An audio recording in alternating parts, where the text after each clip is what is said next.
Law 14. Pose as a friend, work as a spy. Judgment. Knowing about your rival is critical. Use spies to gather valuable information that will keep you a step ahead. Better still, play the spy yourself. In polite social encounters, learn to probe. Ask indirect questions to get people to reveal their weaknesses and intentions. There is no occasion that is not an opportunity for artful spying. Observance of the law. Joseph Duveen was undoubtedly the greatest art dealer of his time. From 1904 to 1940, he almost single-handedly monopolized America's millionaire art collecting market. But one prize plum eluded him, the industrialist Andrew Mellon. Before he died, Duveen was determined to make Mellon a client. Duveen's friends said this was an impossible dream. Mellon was a stiff, taciturn man. The stories he had heard about the congenial, talkative Duveen rubbed him the wrong way. He had made it clear he had no desire to meet the man. Yet Duveen told his doubting friends, "Not only will Mellon buy from me, but he will buy only from me." For several years he tracked his prey, learning the man's habits, tastes, phobias. To do this, he secretly put several of Mellon's staff on his own payroll, worming valuable information out of them. By the time he moved into action, he knew Mellon about as well as Mellon's wife did. In 1921, Mellon was visiting London and staying in a palatial suite on the third floor of Claridge's Hotel. Duveen booked himself into the suite just below Mellon's on the second floor. He had arranged for his valet to befriend Mellon's valet, and on the fateful day he had chosen to make his move, Mellon's valet told Duveen's valet, who told Duveen, that he had just helped Mellon on with his overcoat and that the industrialist was making his way down the corridor to ring for the lift. Duveen's valet hurriedly helped Duveen with his own overcoat. Seconds later, Duveen entered the lift, and lo and behold, there was Mellon. "How do you do, Mr. Mellon?" said Duveen, introducing himself. "I am on my way to the National Gallery to look at some pictures." How uncanny! That was precisely where Mellon was headed. And so Duveen was able to accompany his prey to the one location that would ensure his success. He knew Mellon's taste, inside and out, and while the two men wandered through the museum, he dazzled the magnate with his knowledge. Once again, quite uncannily, they seemed to have remarkably similar tastes. Mellon was pleasantly surprised. This wasn't the Duveen he had expected. The man was charming and agreeable, and clearly had exquisite taste. When they returned to New York, Mellon visited Duveen's exclusive gallery and fell in love with the collection. Everything, surprisingly enough, seemed to be precisely the kind of work he wanted to collect. For the rest of his life, he was Duveen's best and most generous client. Interpretation.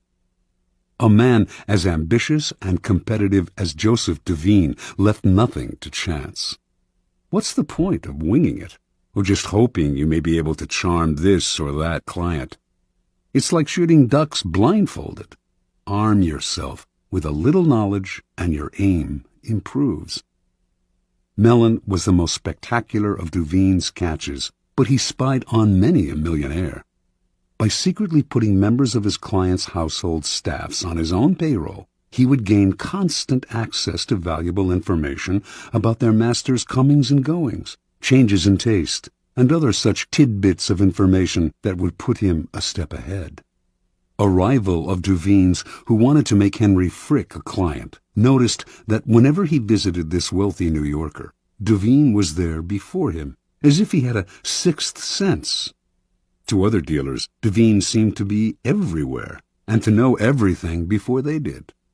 His powers discouraged and disheartened them, until many simply gave up going after the wealthy clients who could make a dealer rich.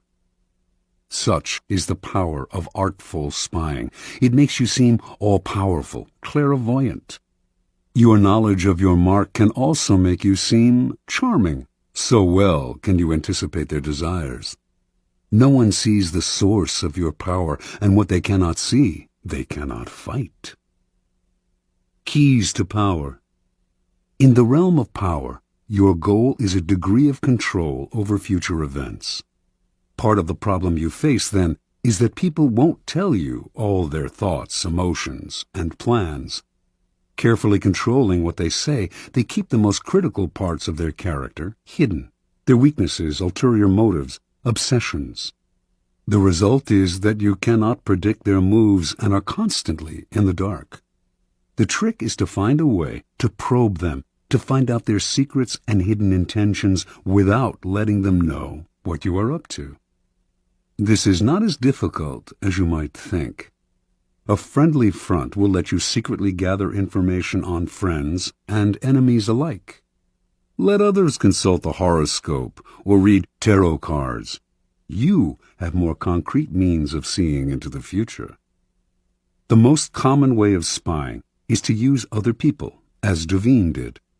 The method is simple, powerful, but risky. You will certainly gather information, but you have little control over the people who are doing the work.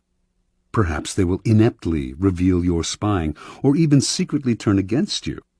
It is far better to be the spy yourself, to pose as a friend while secretly gathering information.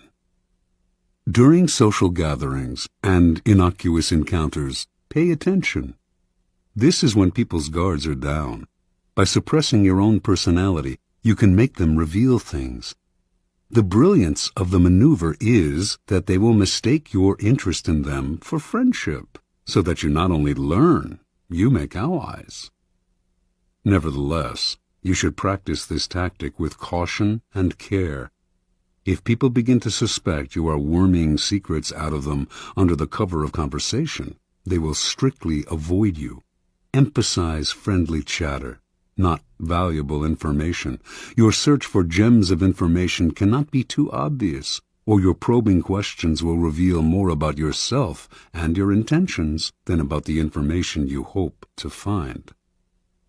A trick to try in spying comes from La Rochefoucauld, who wrote, "Sincerity is found in very few men, and is often the cleverest of ruses. One is sincere in order to draw out the confidence and secrets of the other. By pretending to bare your heart to another person, in other words, you make them more likely to reveal their own secrets. Give them a false confession, and they will give you a real one." Another trick was identified by the philosopher Arthur Schopenhauer, who suggested vehemently contradicting people you're in conversation with as a way of irritating them, stirring them up so that they lose some of the control over their words. In their emotional reaction, they will reveal all kinds of truths about themselves, truths you can later use against them. Another method of indirect spying is to test people, to lay little traps that make them reveal things about themselves.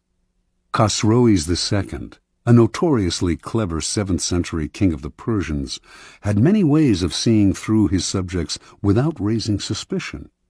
If he noticed, for instance, that 2 of his courtiers had become particularly friendly, he would call one of them aside and say he had information that the other was a traitor and would soon be killed. The king would tell the courtier he trusted him more than anyone and that he must keep this information secret. Then he would watch the 2 men carefully. If he saw that the second courtier had not changed in his behavior toward the king, he would conclude that the first courtier had kept the secret, and he would quickly promote the man, later taking him aside to confess, "I meant to kill your friend because of certain information that had reached me, but when I investigated the matter, I found it was untrue."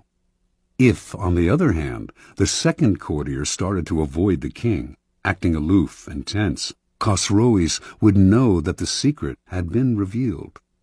He would ban the second courtier from his court, letting him know that the whole business had only been a test, but that even though the man had done nothing wrong, he could no longer trust him.